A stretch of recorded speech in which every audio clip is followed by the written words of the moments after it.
Yes, we are live. Good afternoon to all of you.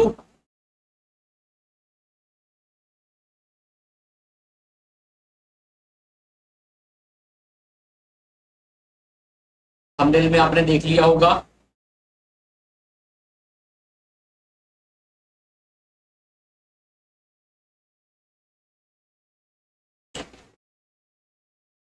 खंड 2 chapter 2 नियम अधिनियम वाला जो चैप्टर है उसमें आज हम रिवीजन कर रहे हैं। हमारा कंप्लीट कोर्स हो चुका है उसका।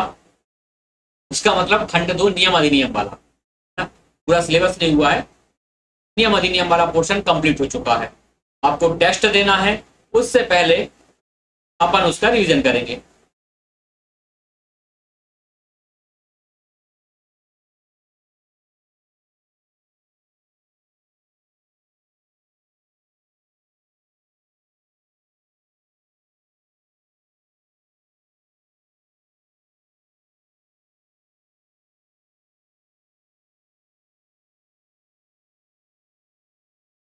यस, चलिए।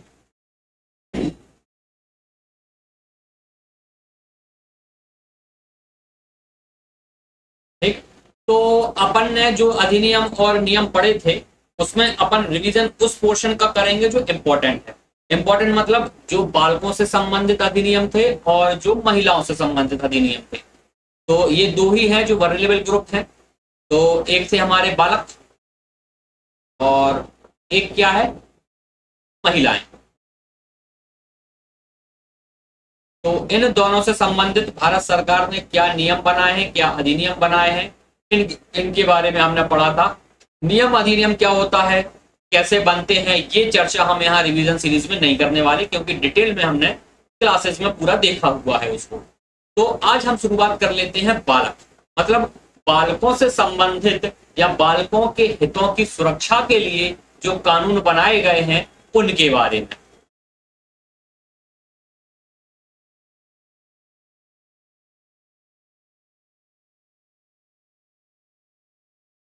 ठीक है, तो बालक तो है ही। पहले अपन बात करेंगे मानव अधिकार के। तो मानव अधिकार क्या होते हैं हमने डिटेल में आपको बताया था। तो आप हमको केवल इतना बता दें कि मानव अधिकार दिवस कब मनाया जाता है। मानव अधिकार दिवस कब मनाया जाता है, क्योंकि क्या हुआ था उस दिन यूएन ने मानव अधिकार घोषणा पत्र जारी किया था और उसी दिन की याद में हम मानव अधिकार दिवस मनाने लगे। ठीक, तो जिस दिन हम ये दिवस मनाते हैं उस दिन यूएन बोले तो यूनाइटेड नेशन ने मानव अधिकारों का घोषणा पत्र जारी किया था। घोषणा पत्र, मानव अधिकार से रिलेटेड घोषणा पत्र जारी किया था, मतलब स्वीकार किया था इस दिन, जिस दिन मानव अधिकार दिवस मनाया जाता है। 1948 में किया था ये। कौन सा दिन था, जल्दी से आपको कमेंट करके बताना है। यस, कितना, 10 दिसंबर। 10 दिसंबर। तो इसलिए हम 10 दिसंबर को मानव अधिकार दिवस के रूप में मनाते हैं। इसमें 30 धाराएं हैं। किसमें, ये जो घोषणा पत्र है। हालांकि धाराएं हमारी उतनी ज्यादा इंपॉर्टेंट नहीं है, लेकिन फिर भी इतना सब किया तो इतना भी कर लेंगे तो क्या ही चला जाएगा। उसके बाद अंतरराष्ट्रीय बाल दिवस।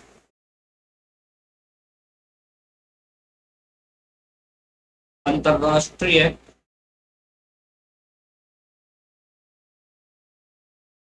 बाल दिवस।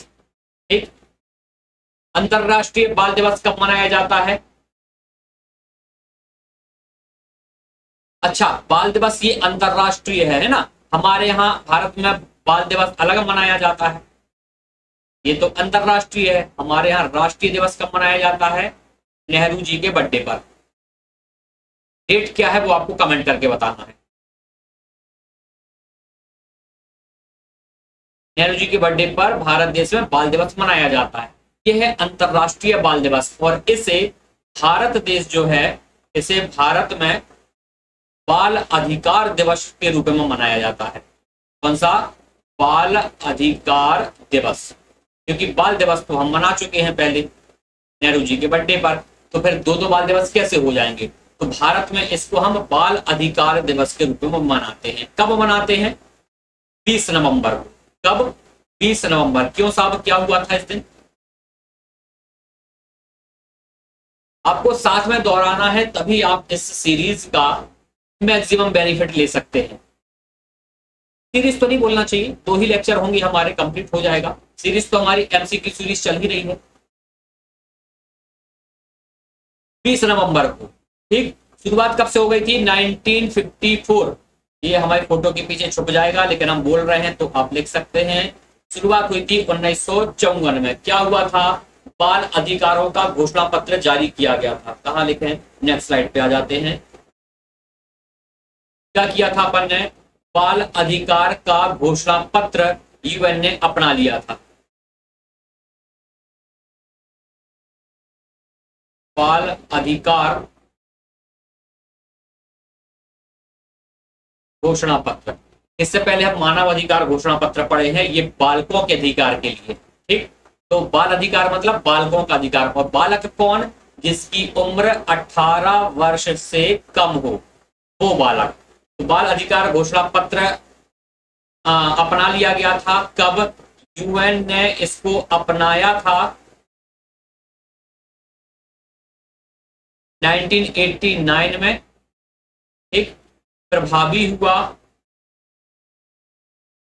1990 में, और भारत में लागू हुआ या भारत ने अपनाया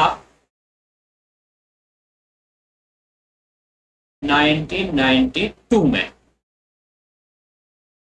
11 दिसंबर, ठीक। और ये नवंबर है, 20 नवंबर।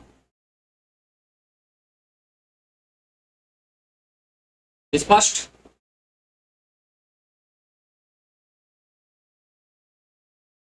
यहां तक किसी को कोई डाउट? ठीक। तो बालकों से रिलेटेड भारत में कई सारे कानून बने हैं। एक आयोग भी बना है, राष्ट्रीय बाल संरक्षण आयोग। राष्ट्रीय बाल संरक्षण आयोग। देखिए, ये हम रिवीजन कर रहे हैं ना, तो हम मान के चल रहे हैं कि आपको इन सब के पीछे की कहानी मालूम है, क्योंकि क्लास में अपन ने विधिवत वो सब समझा हुआ है। तो राष्ट्रीय बाल संरक्षण आयोग ऑब्वियस है कि किसी एक्ट के तहत बना होगा, क्योंकि जितने भी ये आयोग हैं, कोई एक अधिनियम बनाया जाता है और उस अधिनियम में प्रावधान होता है कि बाल, जो जिस प्रकार का अधिनियम हो उसमें प्रावधान होता है कि इसी अधिनियम के तहत एक आयोग बनाया जाएगा, ठीक। तो बाल अधिकार संरक्षण अधिनियम 2005 का था, जो एक्ट बनाया गया था वो 2005 में था, और उसमें प्रावधान था कि आयोग बनाया जाएगा, और आयोग का गठन किया गया था। कब? आयोग का गठन कब किया गया था?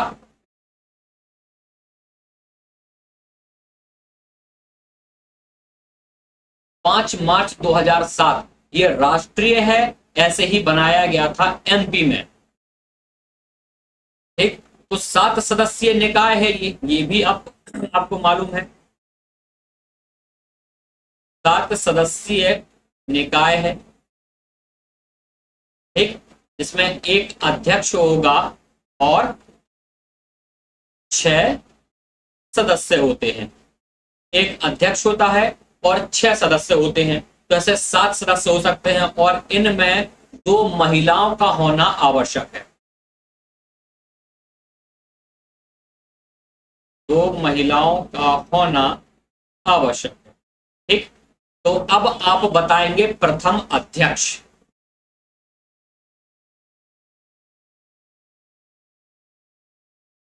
अध्यक्ष प्रथम भी और वर्तमान भी, ठीक। तो ये हो गया राष्ट्रीय, और ऐसे ही है हमारे मध्य प्रदेश का। मध्य प्रदेश बाल संरक्षण आयोग,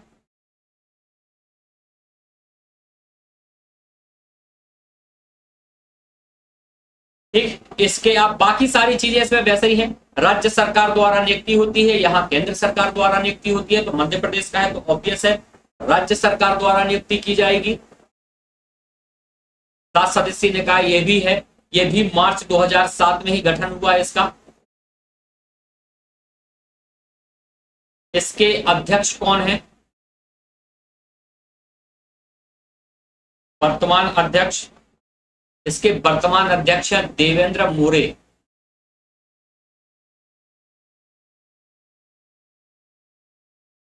देवेंद्र मोरे। ये प्रथम अध्यक्ष कौन थे? राष्ट्रीय बाल संरक्षण आयोग के प्रथम अध्यक्ष शांता कुमार।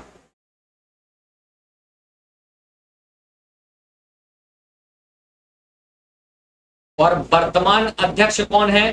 प्रियंक कानूनगो।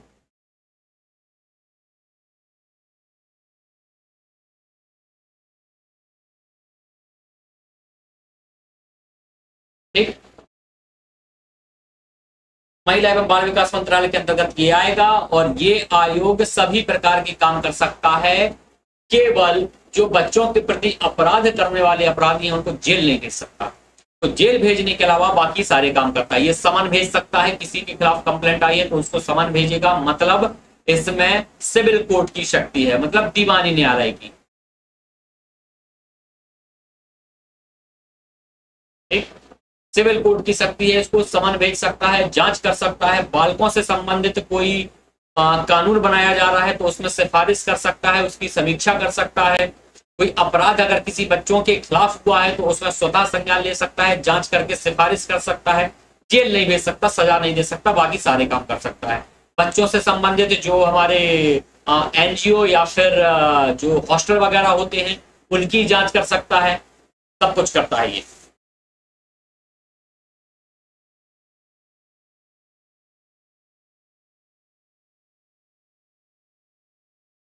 स्पष्ट इतना? किसी प्रकार का कोई डाउट?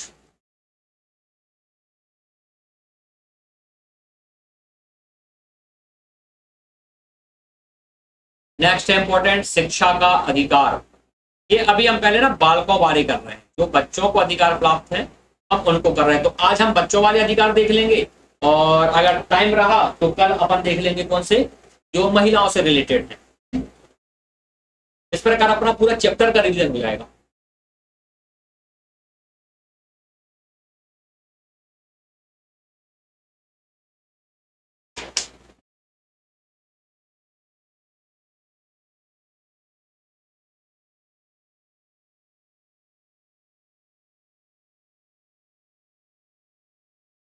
तो शिक्षा भैया, पहली बात तो एक शब्द लिख लो, शिक्षा जो है वो समवर्ती सूची का विषय है।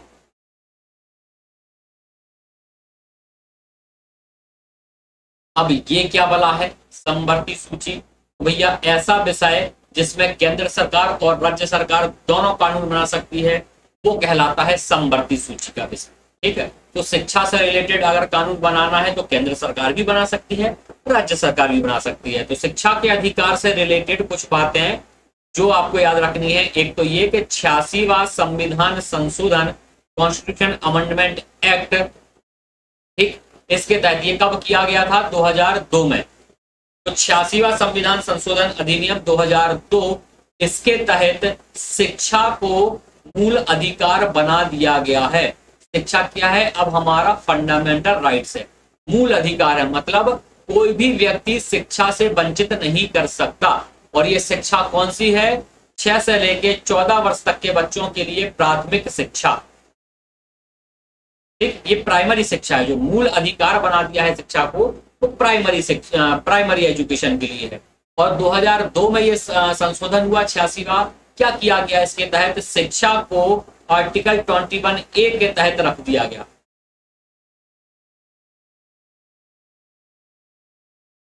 शिक्षा जो है वो आर्टिकल 21A में आ गई है। और आपको मालूम है कि आर्टिकल 21 क्या है?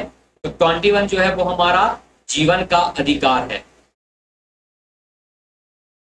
अब आप इसकी गंभीरता को समझ सकते हैं। गंभीरता बोले तो कि जैसे जीवन का अधिकार है, मतलब कोई आपको मार नहीं सकता, आपके जीवन को नहीं छीन सकता, वैसे ही कोई शिक्षा को नहीं छीन सकता। मतलब जितना जीवन जरूरी है उतना ही शिक्षा जरूरी है। इसलिए 86वें संविधान संशोधन के तहत शिक्षा को, शिक्षा मतलब प्राइमरी शिक्षा को मूल अधिकार मान लिया गया, आर्टिकल 21A। तो 21A भी ध्यान रखना है आपको, और 86वां संविधान संशोधन भी ध्यान रखना है, जो कि 2 दिसंबर 2002 को हुआ था। ठीक। अब इसी अधिनियम के तहत ये जो हमने शिक्षा को मूल अधिकार बना दिया है, ये संशोधन करके, भाई इसको लागू भी तो करना था। लागू करना था तो हमने आरटीई बनाया। आरटीई बोले तो right to education, right to education. ठीक, ये क्या है? Right to education. इसमें क्या किया है हमने? अच्छा, ये एक्ट 2009 का है, लागू हुआ था आपका 1 अप्रैल 2010 से। लागू कब से? 1 अप्रैल 2010। ठीक, तो ये 1 अप्रैल 2010 से लागू हुआ है। क्या प्रावधान किया है इसमें? इसमें प्रावधान ये है कि इसमें एक धारा है 12C। एक धारा 12 याद रख लो, काफी है। इसमें क्या बताया है कि ये जो ईडब्ल्यूएस कोटा है, उस कोटे के तहत सभी निजी स्कूलों में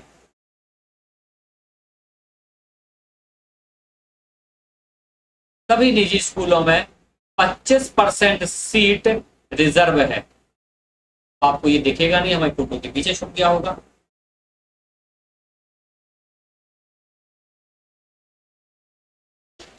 ठीक, तो आप लोग पढ़ चुके हैं। जो नए लोग इसको ज्वाइन कर रहे हैं, हम उनके लिए बता देते हैं कि आरटीई, राइट टू एजुकेशन, 2009 में ये अधिनियम बना, 1 अप्रैल 2010 को लागू हुआ। उसमें प्रावधान क्या है? उसमें एक तो प्रावधान है धारा 12 के तहत जो ईडब्ल्यूएस कोटे के विद्यार्थी हैं, मतलब इकोनॉमिक वीकर सेक्शन, इस वर्ग के जो व्यक्ति हैं, उनके लिए सभी निजी स्कूलों में, सरकारी में तो सीट आरक्षित रहती ही है, सभी निजी स्कूलों में भी 25% सीट रिजर्व होगी। मतलब गरीब बच्चे बड़े बड़े महंगे स्कूलों में, भव्य स्कूलों में पढ़ पाएंगे। ठीक, और इसके लिए क्या है? 6 से 14 वर्ष की आयु के बच्चे और 8वीं क्लास तक की शिक्षा क्या है? निःशुल्क एवं अनिवार्य है। क्या है? निःशुल्क भी है और अनिवार्य भी है। तो मतलब कोई किसी प्रकार का पैसा भी नहीं लेगा, दूसरा वंचित भी नहीं करेगा। वंचित मतलब फेल भी नहीं करोगे, फेल करके स्कूल से नहीं भगा पाओगे। तो 8वीं तक यूं ही पास हो रहे थे। सरकार इसको नो डिटेंशन पॉलिसी बोलती थी कि कोई फेल नहीं होगा। मयूरी जी कोई बात नहीं, कोई बात नहीं, आपके पास लिंक रहेगी, आप उसको बाद में देख लीजिएगा। रिवीजन कर रहे हैं हम, ताकि आप जब टेस्ट देंगे आने वाले समय में तो आपको थोड़ा सा और अच्छे से टेस्ट बने। ठीक, क्योंकि हमारे जो अदर स्टूडेंट्स हैं, जो हमने उनको पढ़ाया है, जैसे खंड 1 पढ़ाया है, उसमें उनके 50 क्वेश्चंस आउट ऑफ 55, 55 में से लगभग 50 क्वेश्चन सही हो रहे हैं। तो फिर अगर कंपीट करना है ऐसे लोगों के साथ तो रिवीजन करना पड़ेगा।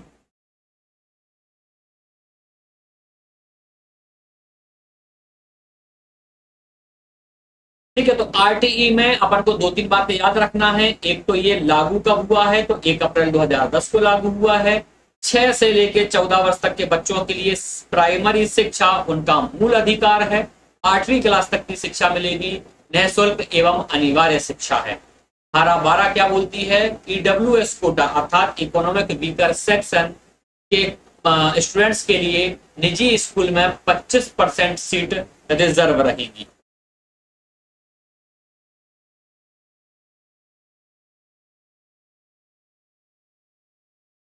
ठीक है, बाकी डिटेल में अपन पढ़ चुके हैं तो आपको सारी चीजें याद होंगी। अभी जो इंपॉर्टेंट टॉपिक है अपन उनको ही कंप्लीट कर रहे हैं, मतलब जो इंपॉर्टेंट पार्ट है, ठीक, वो कंप्लीट कर रहे हैं। उसके बाद है हमारा POCSO act.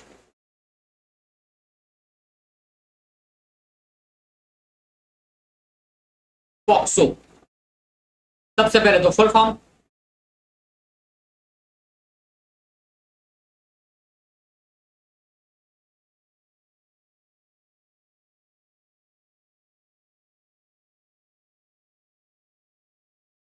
Protection of children from sexual offence.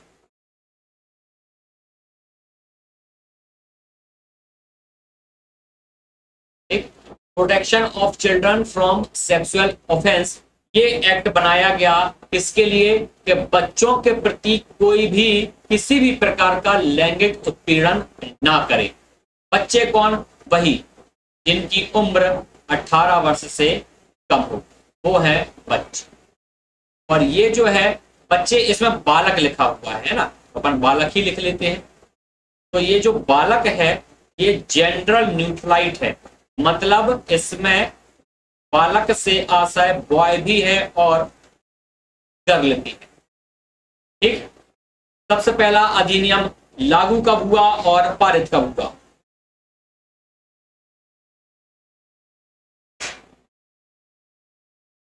और पूरे भारत देश पर ये जो है वो लागू है।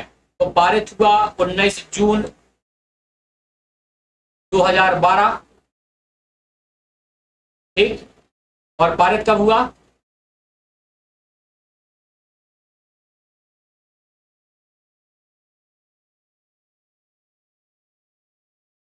14 नवंबर 2012।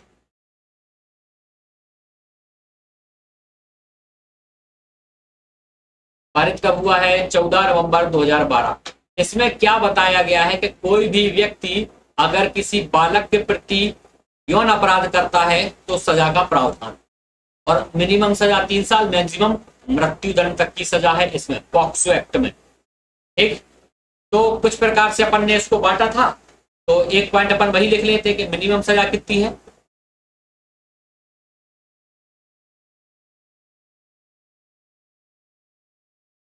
मिनिमम 3 वर्ष और मैक्सिमम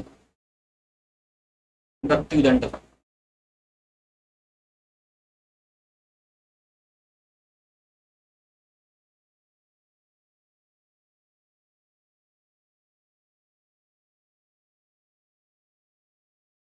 ठीक,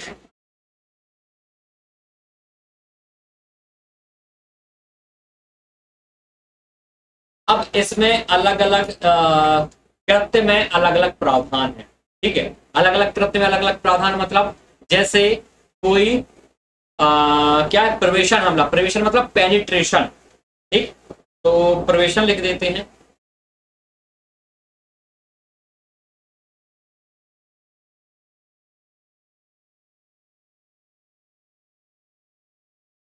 ठीक, अगर प्रवेशन हमला होता है तो 7 वर्ष से लेके कहां तक? 7 वर्ष से लेके आजीवन कारावास तक का है। गुरुतर प्रवेशन हमला,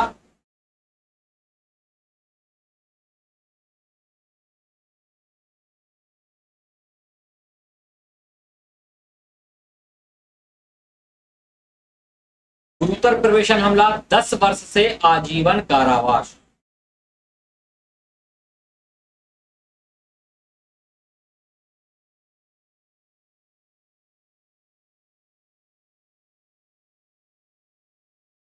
दस वर्ष से लेके आजीवन कारावास तक का प्रावधान।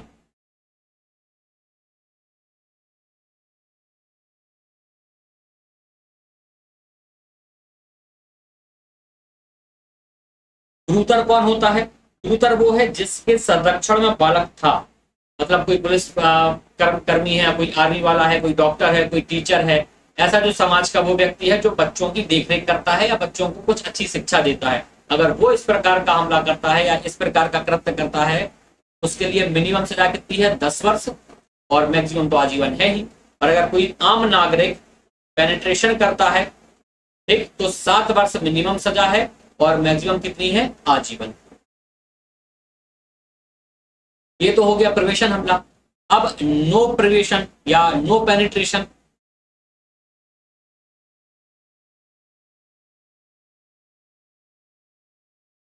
नो पेनिट्रेशन मतलब गुप्तांग छीना, टच करना, टच कराना, जबरन दिखाना या जबरन देखना, ये सब चीजें उसके अंतर्गत आएगी। मतलब विदाउट एनी पेनिट्रेशन अगर कोई भी किसी प्रकार का यौनिक हमला करता है, लैंगिक हमला करता है, तो क्या कहलाएगा वो कहलाएगा नो पेनिट्रेशन। इसमें सजा कितनी है?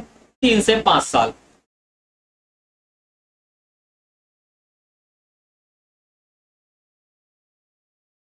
ठीक। और यही नो पेनिट्रेशन अगर कोई गुरुतर करता है तो कितनी है? 5 साल से लेके 7 साल।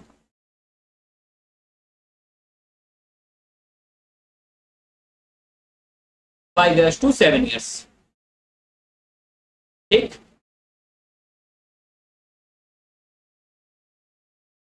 यहां तक कोई कंफ्यूजन?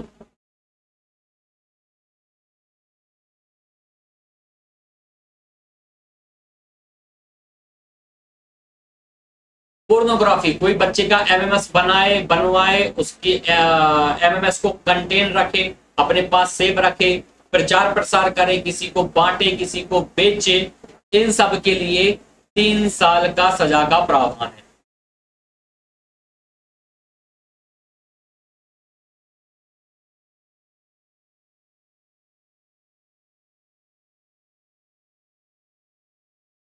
ठीक। यहां तक किसी को कोई डाउट?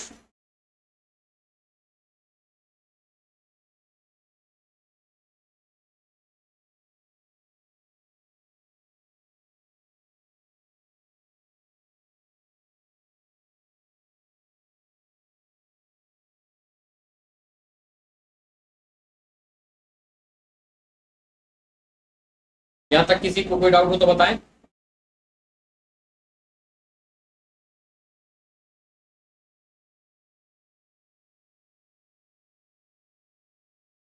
और ओके, देखो नेक्स्ट 2019 में संशोधन हुआ और सजा थोड़ी सी और बढ़ा दी गई। क्या है?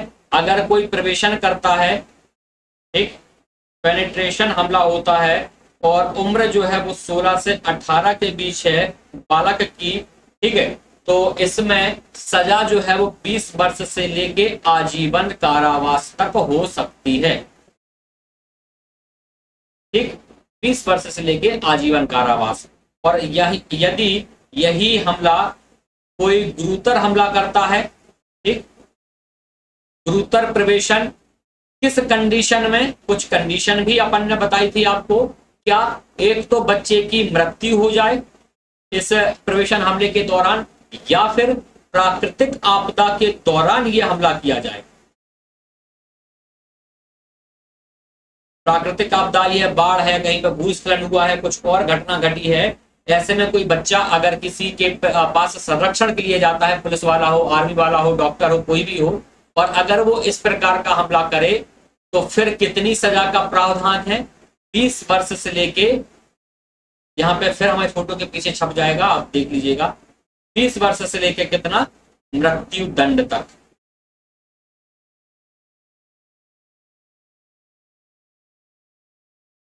बीस वर्ष से लेके फिर मृत्यु दंड तक का प्रावधान है 2019 के संशोधन के अनुसार। अगर कोई गुरुतर व्यक्ति प्राकृतिक आपदा के दौरान लैंगिक उत्पीड़न करता है, पेनिट्रेशन करता है, या फिर पेनिट्रेशन के दौरान बच्चे की, बालक की मृत्यु हो जाती है। दिख रहा है आपको? 20 वर्ष से मृत्यु दंड, यहां लिख लीजिए, जैसे तो अपन पढ़ चुके हैं पूरा, 20 वर्ष से लेके मृत्यु दंड तक।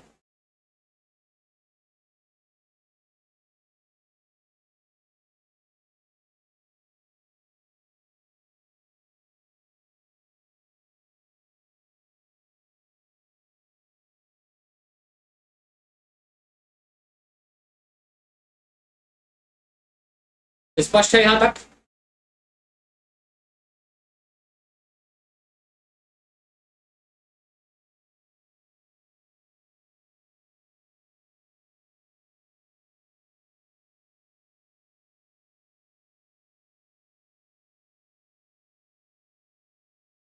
नेक्स्ट है बाल श्रम निषेध अधिनियम।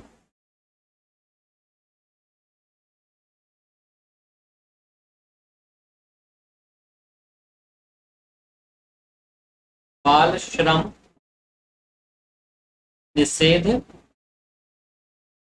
अधिनियम स्पष्ट है, शब्द अपने आप में चिल्ला चिल्ला के बता रहा है कि बालकों से श्रम नहीं कराना है, उसी के निषेध के लिए ये अधिनियम बनाया गया है। ठीक, तो कब बनाया गया है? 1986, 1986। ठीक, दिसंबर 1986, मतलब 23 दिसंबर 1986 को ये पारित हुआ था। पुराना हो गया है, इसलिए इसके प्रावधान कोई विशेष काम के नहीं है।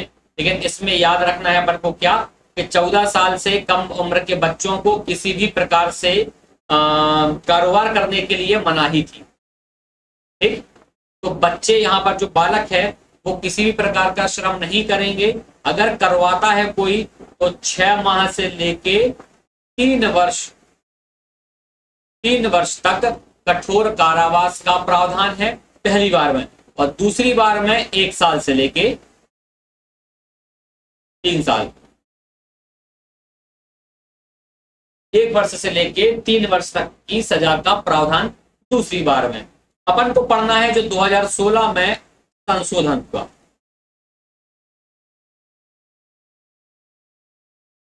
अब चूंकि ये तो 86 का था, तो 86 के अधिनियम में जरूरत ही नहीं थी उस चीज की जिसका प्रावधान 2016 में किया। क्या प्रावधान किया? क्योंकि भैया सोशल मीडिया का जमाना है, टीवी सीरियल वगैरह आने लग गए हैं। अब ऐसे में बाल कलाकार जैसे कि श्री कृष्णा बनाना है, ठीक है, तो उसमें तो भैया बाल कृष्ण की नटखट अटखेलियां बतानी पड़ेंगी। और कानून क्या बोल रहा है 86 वाला, कि नहीं साहब बच्चों से काम नहीं करा सकते। तो फिर वो बनेगा कैसे सीधे, और अगर किसी ने बना लिया तो जेल जाने का प्रावधान है। तो 2016 में संशोधन किया गया और एक नई श्रेणी जोड़ी गई 14 से 18 वर्ष की, इनको बोलते हैं किशोर।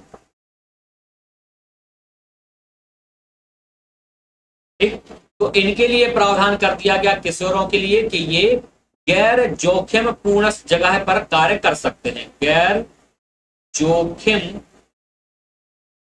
पूर्ण कार्य मतलब ऐसी जगह काम कर सकते हैं ये जहां पर इनके प्राणों को संकट ना हो।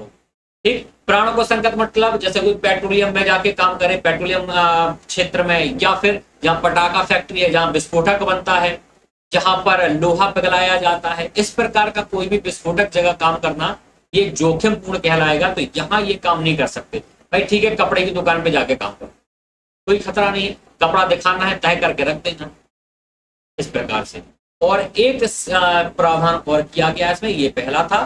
दूसरा प्रावधान क्या है कि ऐसे बच्चे जिनकी उम्र 14 वर्ष से कम हो, जिनकी उम्र 14 वर्ष से कम हो, वो भी काम कर सकते हैं। कहां काम कर सकते हैं वो कर सकते हैं कला के क्षेत्र में।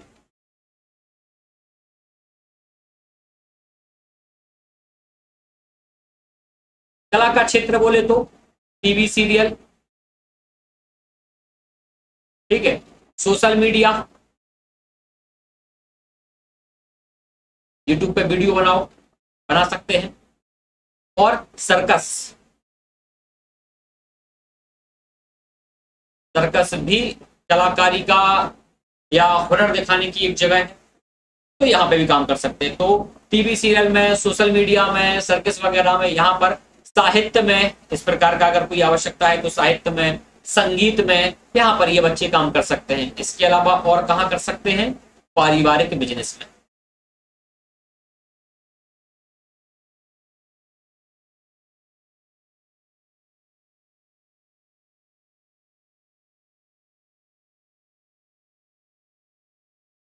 पारिवारिक बिजनेस बोले तो हाँ, केवल पिता का बिजनेस नहीं है ये पारिवारिक बिजनेस मतलब पापा, चाचा, मतलब पूरा कुटुंब जो नातेदार हैं, करीबी नातेदार हैं, उनके यहाँ पर काम कर सकता है बच्चा, अगर 14 साल से कम उम्र का है तो। अगेन जोखिम पूर्ण तो बिल्कुल नहीं होना चाहिए। अगर कोई यही ऐसी कोई किराने की दुकान है या कपड़े वपड़े की दुकान है, बच्चा वहां काम कर सकता है, लेकिन स्कूल आवर के बाद दोनों ही जगह, मतलब 14 साल से कम उम्र का बच्चा है तो चाहे कला के क्षेत्र में करे, चाहे पारिवारिक बिजनेस को संभाले उसमें काम करे, दोनों ही प्रकार के काम में स्कूल की पढ़ाई प्रभावित नहीं होनी चाहिए। क्योंकि आरटीई क्या बता रहा था? जैसे 14 वर्ष की बालकों के लिए शिक्षा मूल अधिकार।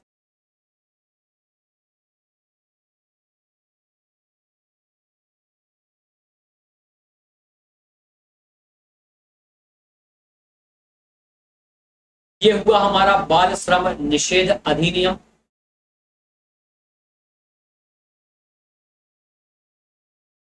ठीक। अगर कोई बच्चों से जबरन काम कराता भी है, कंप्लेंट होती है, पुलिस वाले उसको बचाकर लाते हैं, तो फिर ऑब्वियसली कि उसका पुनर्वास भी करना पड़ेगा।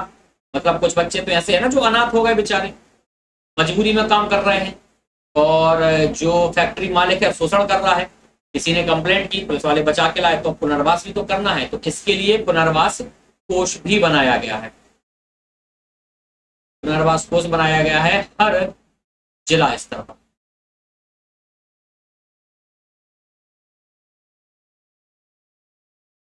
जिला स्तर पर जो है वो पुनर्वास कोष का गठन भी किया। ठीक। इसके अलावा बाल श्रम निषेध दिवस भी मनाया जाता है।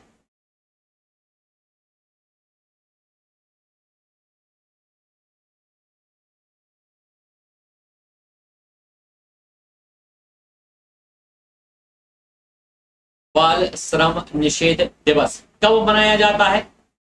चलो कमेंट करके बताएं कब मनाया जाता है।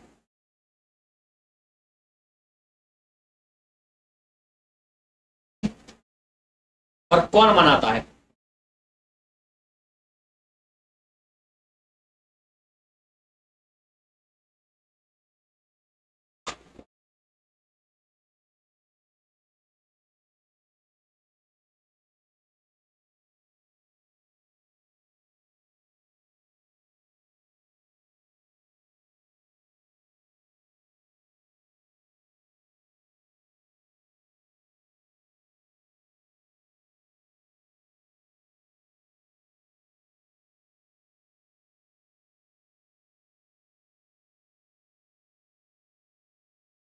प्रतिवर्ष 12 जून को मनाया जाता है आईएन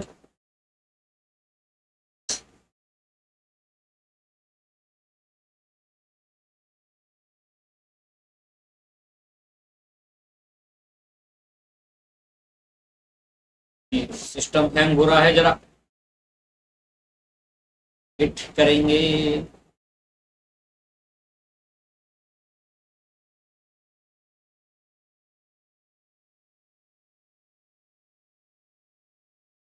एक सेकंड कुछ बोलिए।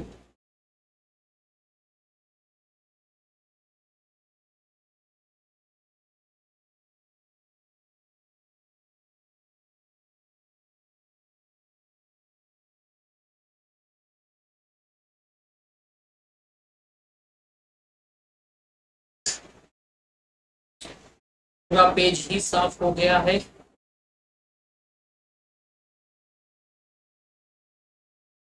चलिए उतना ही सब थोड़ा सा लिख लेते हैं। ठीक। बाल श्रम निषेध दिवस अपन मना रहे थे।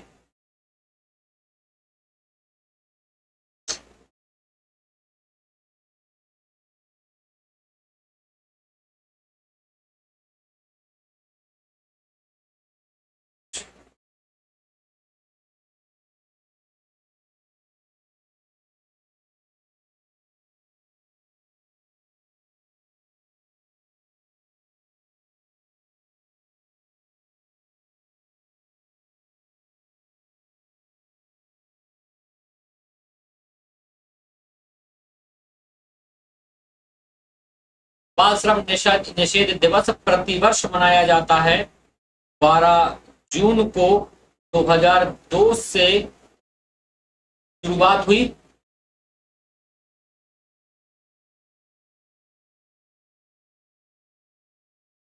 आईएलओ के द्वारा मनाया जाता है। आईएलओ क्या है? International Labour Organisation.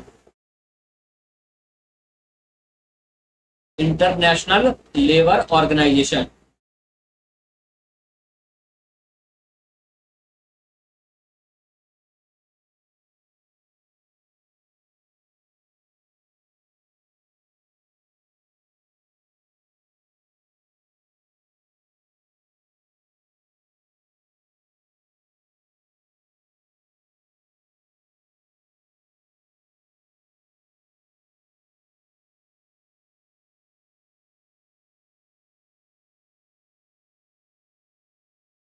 ठीक, ILO की स्थापना कब हुई, इसका हेड स्थापना तो नहीं पूछा जाएगा, हेडक्वार्टर वगैरह पूछ लेते हैं, PSC में पूछ लेते हैं।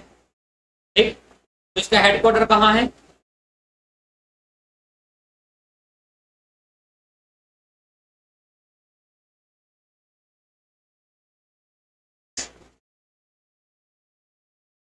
Geneva, Switzerland.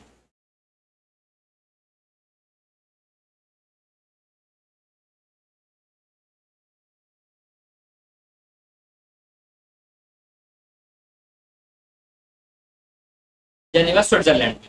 ठीक, स्थापना इतनी इंपॉर्टेंट नहीं है लेकिन फिर भी लिख ही लो, अक्टूबर 1919। ये ज्यादा काम की है नहीं अपनी, है ना। लेकिन हेडक्वार्टर जेनेवा में है, जेनेवा स्विट्जरलैंड में। राइट, तो आज अपन इतने ही कानून देखते हैं। हमारा भी JJ एक्ट रह गया है, बाल विवाह प्रतिषेध अधिनियम रह गया है। अगर टाइम रहेगा तो अपन इसको कल करेंगे, देखते हैं, अपन डिस्कस कर लेंगे क्या करना है। राइट, तो जो इंपॉर्टेंट पॉइंट है उसका रिवीजन करना है, वही काम में आएगा। बाकी सारी कहानी तो अपन ने क्लास में समझी हुई है, मल्टीपल टाइम्स रिवीजन करेंगे तो चीजें याद रहेंगी। इसी के लिए हमारी वो 12 बजे वाली सीरीज भी चल रही है। 12 से 1 हम MCQ प्रैक्टिस कर रहे हैं और 66 डेज हो चुके हैं, मतलब कई सारे क्वेश्चन प्रैक्टिस हम कर चुके हैं।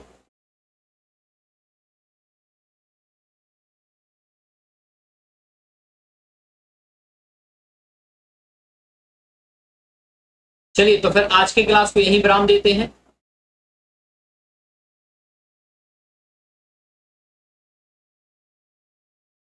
आप लोग की तरफ से कोई सवाल हो तो बताएं।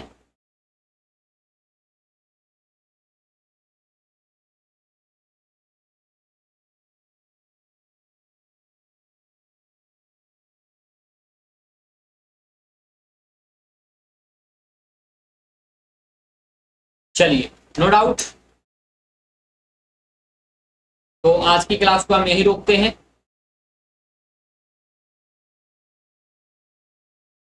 इसके आगे अपन कल कंटिन्यू करेंगे। राइट, जय हिंद, जय Bharat, good night to all.